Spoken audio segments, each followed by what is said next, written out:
IELTS Listening, version 56337. You will hear a number of different recordings, and you will have to answer questions on what you hear. There will be time for you to read the instructions and questions, and you will have a chance to check your work. All the recordings will be played once only. The test is in 4 parts. Write all your answers in the listening question booklet. At the end of the test, you will be given 10 minutes to transfer your answers to an answer sheet. Now turn to Part 1 on page 2 of your question booklet.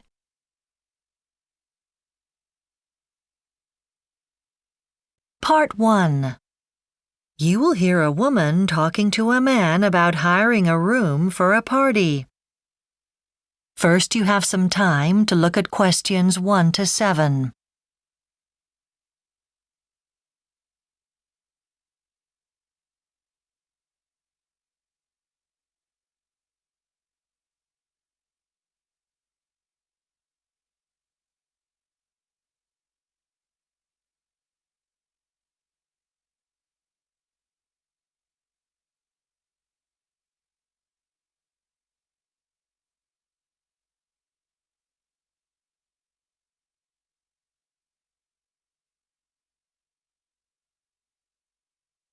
Now listen carefully and answer questions 1 to 7. Good morning, the Function Company. Can I help you? Hi, a friend told me that you can arrange rooms for hire for parties and things like that. That's right. We have about 10 hotels on our list and we hire out function rooms on their behalf. Are you having a party? Yes, it's for my birthday, my 21st. OK. First of all, can you tell me how many people you're inviting? I'm not sure yet. It depends on the cost. OK. Well, the Exchange Hotel might be a good choice for you. They have a room which will seat up to 45 and will take 65 people standing. Are you going to have a meal or just a buffet? I think a buffet. It doesn't have to be a sit-down meal. I don't know the Exchange Hotel. Can you tell me a bit more about it? Well, it was built about 150 years ago. We regularly arrange parties there. They have a room for hire on the 5th floor. It's not the most central hotel, but it's very easy for people to find. It's very popular for wedding parties, so I'll have to check if it's available. OK. Is the room nice? Have you seen it? I have. It's quite big and very light, but the best thing is that it has a wonderful view. On a fine evening, you can see for miles. Oh, sounds good. How much is it? It's £32 a head. That includes the hire of the room and the standard buffet, but not drinks. And you have to have at least 35 guests. Well, that won't be a problem. We're likely to be more than that. Can you tell me when it's available? I can check that for you. Which dates are you looking at? Ideally the middle to end of April. Weekends. Let me see. They can do any Saturday in April, but not Fridays or Sundays. OK. But if I want something bigger, what would you recommend? There's the Limerick Hotel. How do you spell that? Oh, I'm taking notes. It's Limerick. There's a large room there which seats up to 75 people, or there's room for 125 standing. Oh, I expect we'll be standing. Where is it? It's in the business district, so public transport's good.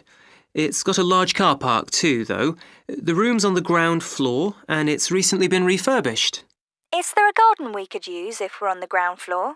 There's a small one that would be available. Oh, sounds nice, especially if it's a warm evening. And the cost? The buffet is £36 per person. Shall I check availability in April for you? Yes, please. OK. You said weekends, didn't you? Yes. No Fridays again, and it's not free on the first Saturday. That's the 6th. But it's free on the 13th and 20th. Thank you. Before you hear the rest of the conversation, you have some time to look at questions 8 to 10.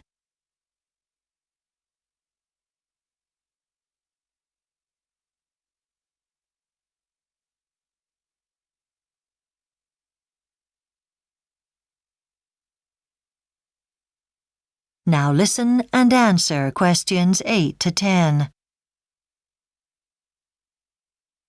I think the first hotel looks best for me, but I need 2 or 3 days to think about it.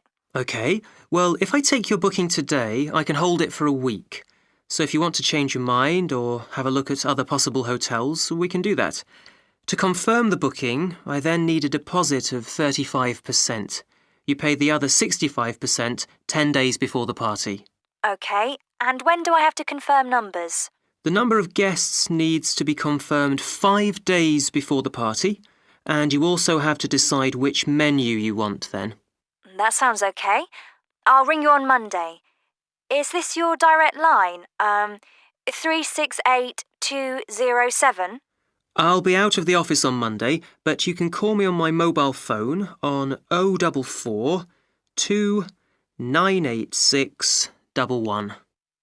All right. I've got all that. I'll ring you back later. Thanks. Bye then. That is the end of Part 1. You now have 1 minute to check your answers to Part 1.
Now listen carefully and answer questions 11 to 14.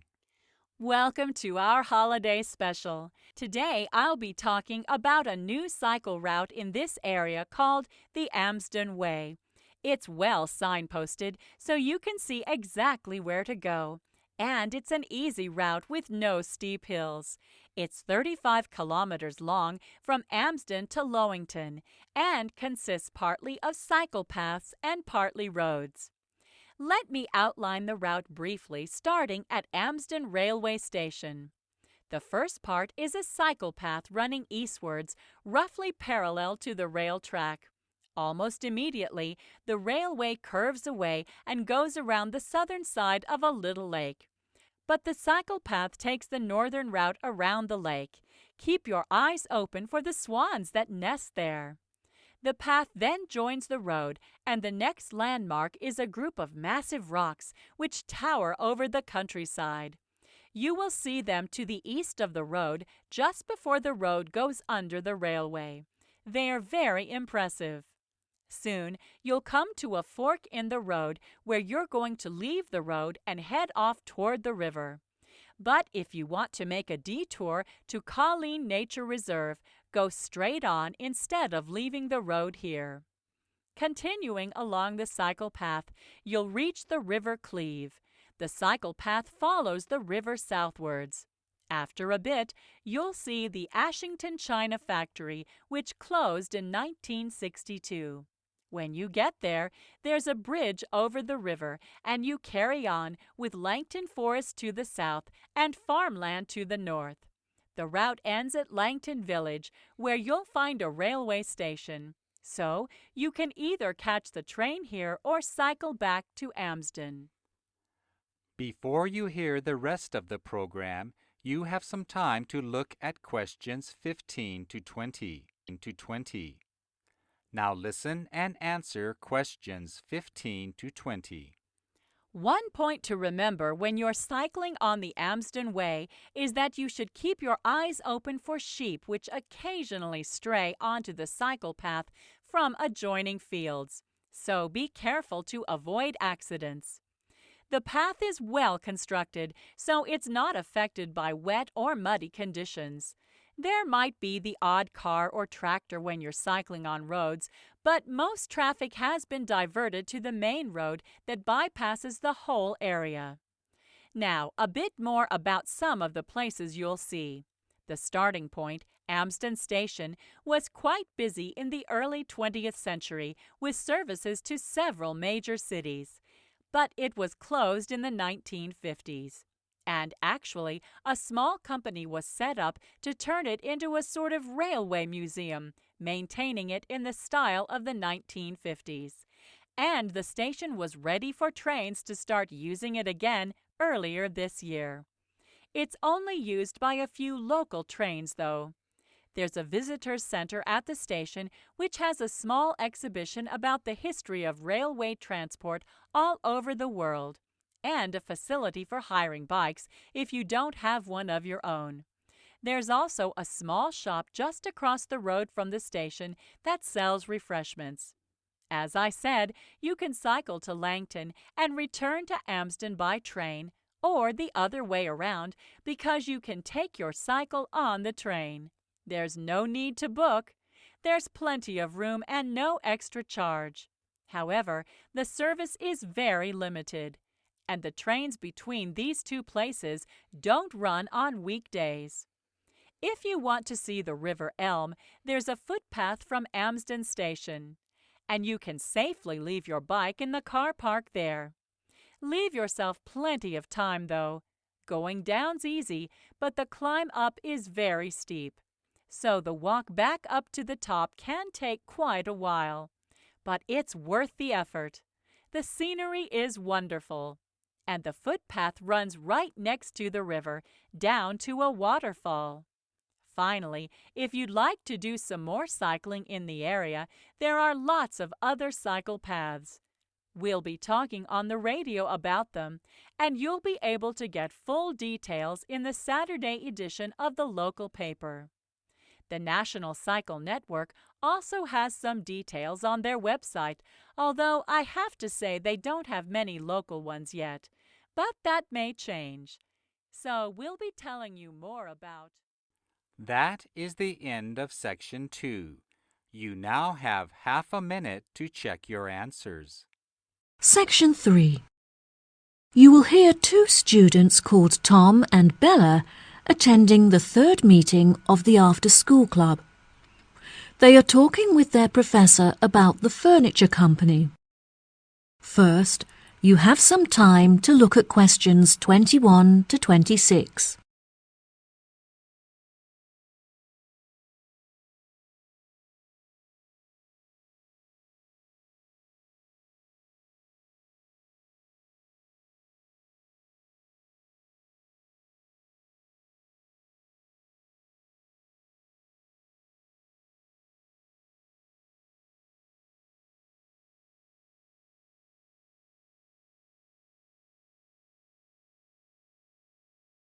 Now, listen carefully and answer questions 21 to 26. Before we start, Tom and Bella, thanks for coming in today to talk about the key case studies that will help you to understand your classwork better. Now, I hope you've read the notes I gave you last week on the furniture company Willows, as this will be the focus of our discussion today. Let's begin. Who can tell me what the current focus of the company's business is? The company used to be very large, with many retail outlets across the country. However, since the recession, there have been fewer people spending money on furniture, and so the company was forced to close all of its outlets, and now only operates online. Well done, Tom. Bella, can you add anything? Willows used to produce a very large number of products, such as tables, chairs, and light fittings. However, through market research, they realized that most of their profit was made from the sale of bookcases, so they now specialize in this one product. Very good. Does anyone know how our department began its contact with Willows? Did you contact the company, Professor? No, Tom, it wasn't through me. Our headmaster saw an article that the manager had written in the newspaper and became very interested in the company. He contacted Willows and arranged for a student to work there full-time during the summer. Yes, exactly. Does anyone know what the student thought of their time working at Willows? Yes, he is a friend of ours.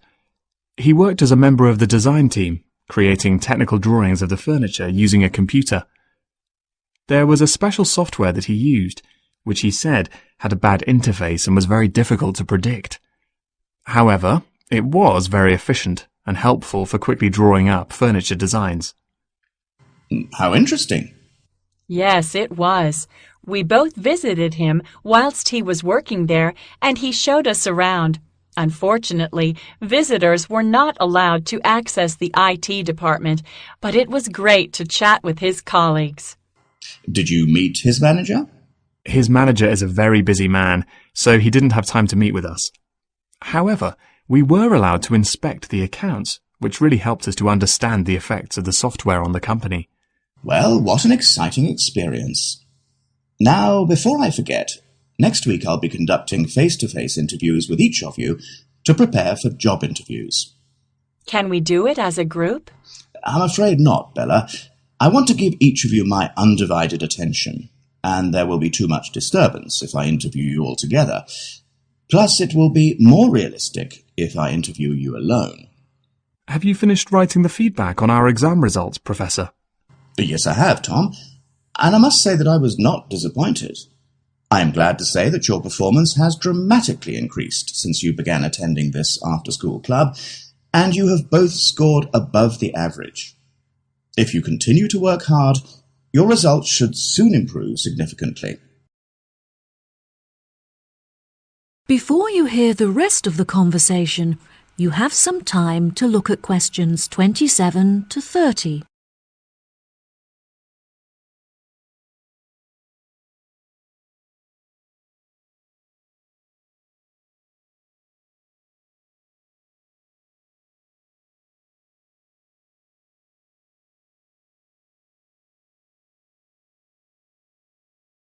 Now, listen and answer questions 27 to 30. Now, back to our discussion about Willows. Can anyone tell me what business decisions might benefit the company? A new system would definitely benefit Willows. Their system is very outdated. I don't think it would help them to gain more profit. However, the system is capable of doing the work of hundreds of people. This would, therefore, significantly lower labor costs. I agree. Unfortunately, unless they also replace the machinery in their workshop, the new system won't reduce the production time. That is a shame. If they can't reduce their production time, they won't be able to increase sales. The answer is to hire more staff in order to increase the efficiency of the production line. Yes, you have both made interesting points. Now for one final question before we finish this week's session. How will new clients be affected by the new system? Unfortunately, the new system does not allow clients to connect to the Willows system from home, so they are unable to access their work online. This also means that the system presents no opportunity to attract more contacts, since clients are unable to view it from their homes. Yes, that's true. However, it could definitely benefit clients who visit the showroom. The system is very interactive and allows clients to easily browse the furniture catalog, which will save them a lot of time. It's a shame that staff are still needed to guide clients through the online system, as it means that no savings can be made in labor costs. I think the major benefit of the new system is that it enables staff to design the furniture in front of the client, which allows them to get a lot more involved in the design. Bravo! You've both contributed fantastic points to our conversation. That concludes our session for today. I'll see you next week. That is the end of section 3. You now have half a minute to check your answers.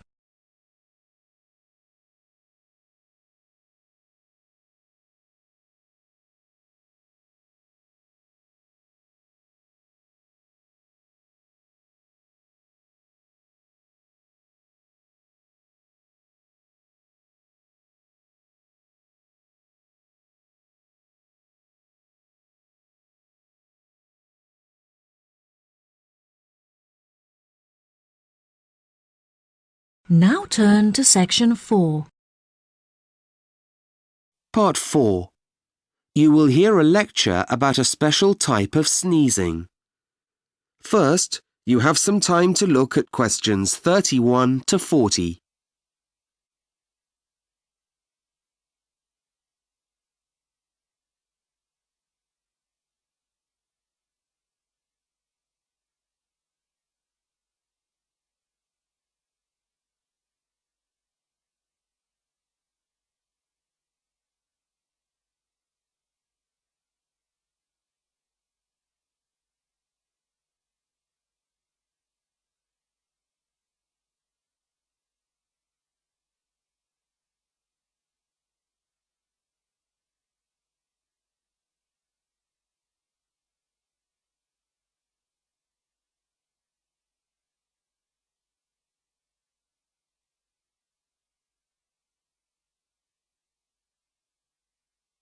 Now listen carefully and answer questions 31 to 40.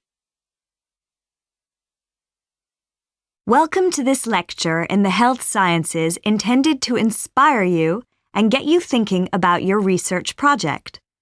Today, I want to show you how even ordinary human behavior like sneezing, which normally happens when you get a cold, may be worth studying.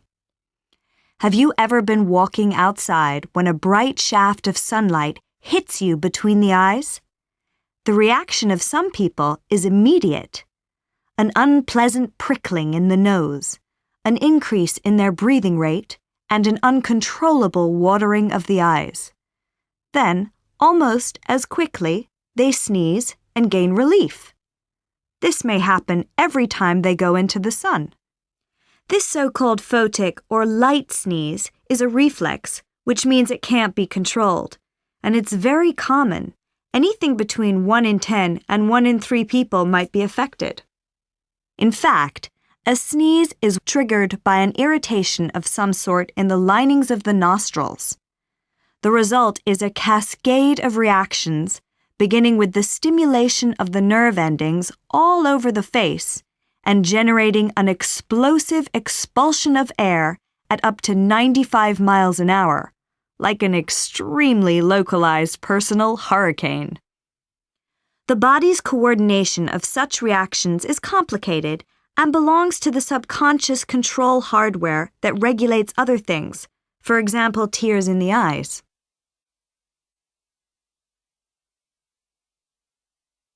People have been interested in the phenomenon of photic sneezing for thousands of years. The Greek philosopher Aristotle asked, "Why does the sun prompt us to sneeze, whereas the heat of a fire does not?" A partial answer came 2,000 years later, when the English philosopher Francis Bacon showed that his photic sneeze had nothing to do with heat. If he closed his eyes when going into the sun, he didn't sneeze even though the heat was still there. Henry Everett, a consultant psychiatrist at Johns Hopkins University Hospital in Baltimore, was the first to make a systematic attempt to understand the condition. Noting in 1964 that 30% of the staff employed in the medical department were photic sneezers, Everett did some further investigation. He found that while 80% of sneezers reported other sneezers among their relatives, only 20% of non-sneezers did. Now, there are factors that are certain indicators of a photic sneeze. First of all, those with the condition almost always sneeze a set number of times on exposure to light. In addition to this, the sneeze depends on a contrast in visible brightness, such as when the sun moves out from behind a cloud. And the sneezing fit won't be repeated immediately. The body needs time before it can be recharged. So if you go back into a darkened space and then immediately re-enter bright light, you will not sneeze again. Now on to possible applications of research in this area. The photic sneeze had long been overlooked because its effects are generally less than serious, although the government did once study it as a risk factor for pilots. Yet work on such a simple disorder might lead to important discoveries on more acute conditions such as migraine or epilepsy, which are also caused by cross wires in the nervous system. That is why I encourage you to select something similar for your first investigative medical project. It could be the beginning of something even more useful. Now let's talk about the project timetable. That is the end of Part 4. You now have 1 minute to check your answers to Part 4.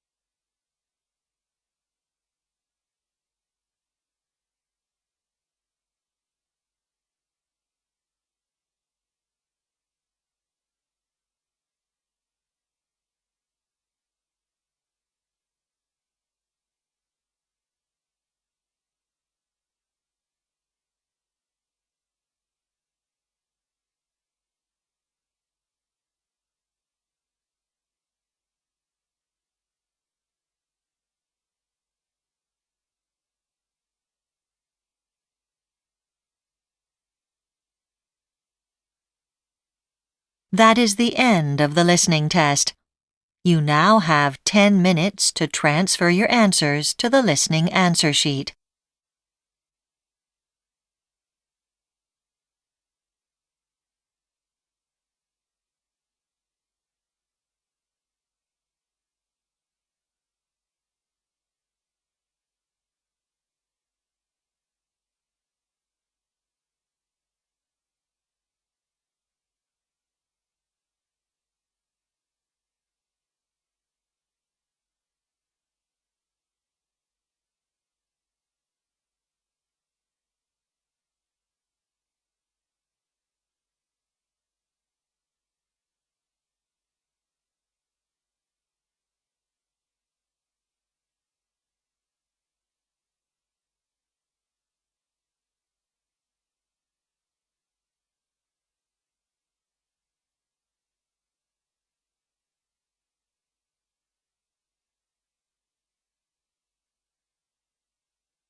You have 2 minutes left.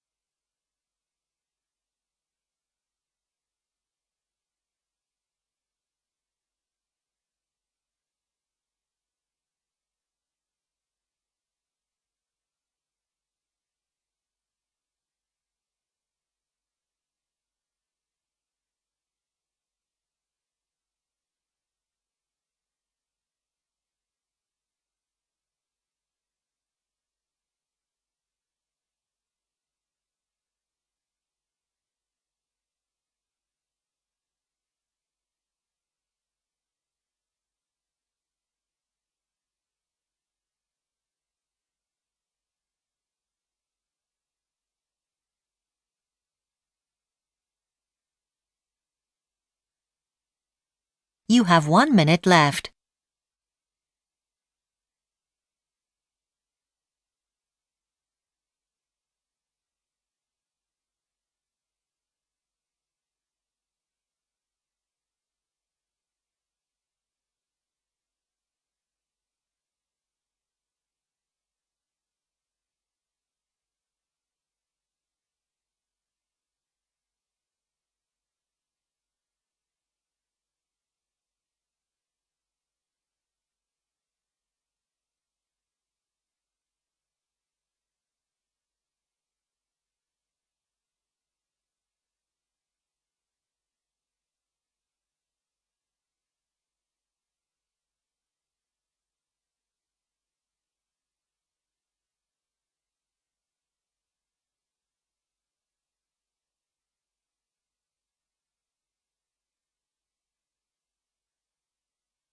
Please stop writing and wait for your question booklet to be collected.